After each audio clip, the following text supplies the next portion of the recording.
Alam mo ba ang SDG?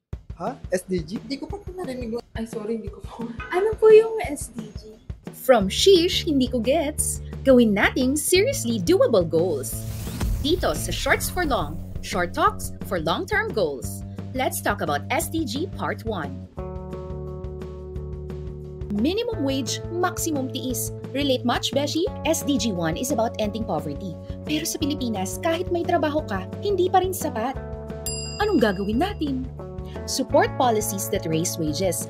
Vote smart, or at least don't ignore the issue. In an agri-country ha, farmers grow our food. Pero sila mismo yung walang makain.